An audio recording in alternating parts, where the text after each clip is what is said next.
Good afternoon to President Casey, faculty, trustees, alumni, families and friends who are actually in the audience with you, and of course, the Colgate class of 2021. Congratulations, Raiders. I have to start by expressing my sorrow that I can't be with you all in Hamilton. I can't grab a pastry at Flour and Salt. I can't throw back a pint of Annie at Good Nature. I don't even get to pet Emrys like President Biden did when he visited. No, instead, I have to follow his Instagram account and beam these words to you from afar. But in my disappointment that I cannot be with you all, let me offer you this modest consolation. I believe that this will be your last virtual interaction with a college professor for the foreseeable future. I'm especially sorry not to be with you, given all the sacrifices you have made in order to come back to campus for your senior year. Colgate has become a model in creating an almost NBA-like bubble for students, but I know that has come with real costs. Quarantines upon arrival, time away from family, nasal swabs left and right, a sense that even with all the effort, this pandemic has deprived you of the senior year you deserve. If I were you, I'd feel not only a little cheated, but also as though I didn't have full control over my life. That's something the whole world got a lesson in: control. For all the structure we try to build into our lives, this pandemic has had a way of tearing up all our best laid plans. In my case, that happened early. In March of last year, 2020, I woke up one day to find myself fatigued, winded, and as sick as I could remember being. The next day, when I woke up, things got worse. This time, it was my husband, Cass, who had fallen ill. And not just take the day off work sick, ghastly sick. It was so early in the pandemic that we couldn't get tested. The hospitals we called asked, "Have you been to Wuhan, Milan, Iran? No? Then stay home. Drink plenty of fluids." It was a terrifying, unmooring experience to feel so powerless and out of control. We ended up being among the very fortunate. I recovered quickly from COVID-19, and while Cass lost 20 pounds in just 2 weeks, he managed to get back on his feet in short order.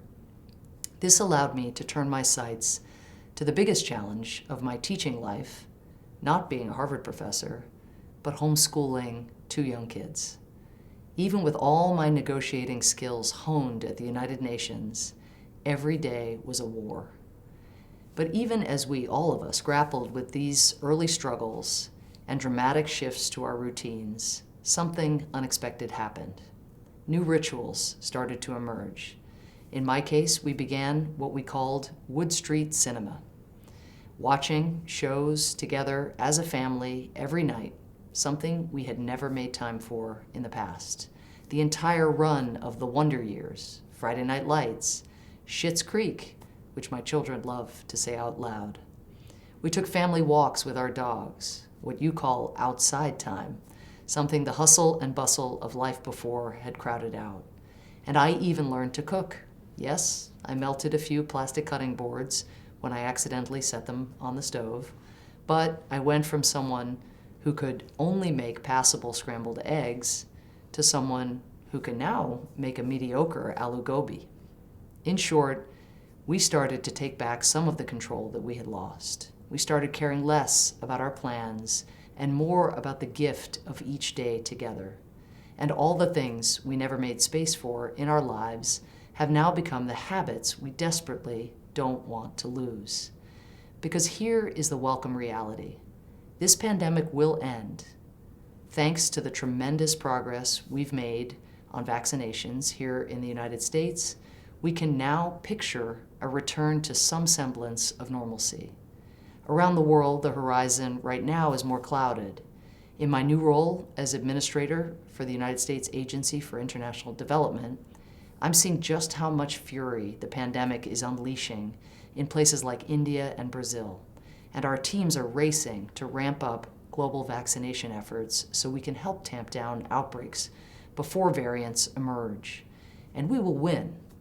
Humanity will prevail. A brighter future is ahead. But the key question for all of us, and on this day especially for you, Colgate graduating class of 2021, is what will you do with this reclaimed future? Will you rush back to life as you used to know it? Or will you hang on to the new habits and the deepened connections you made with loved ones and friends when you were stuck indoors? Will we look past those who struggle around us? Or will we continue to show heightened appreciation for our shopkeepers and food deliverers, workers who have always been essential? Will we maintain the instinct to check on our neighbors? Will we travel that extra mile to support our local businesses? Will we drop the baton that has been passed to us to fight for racial and social justice? Or will we carry it forward and build that freer, more equitable, more perfect union that America must be?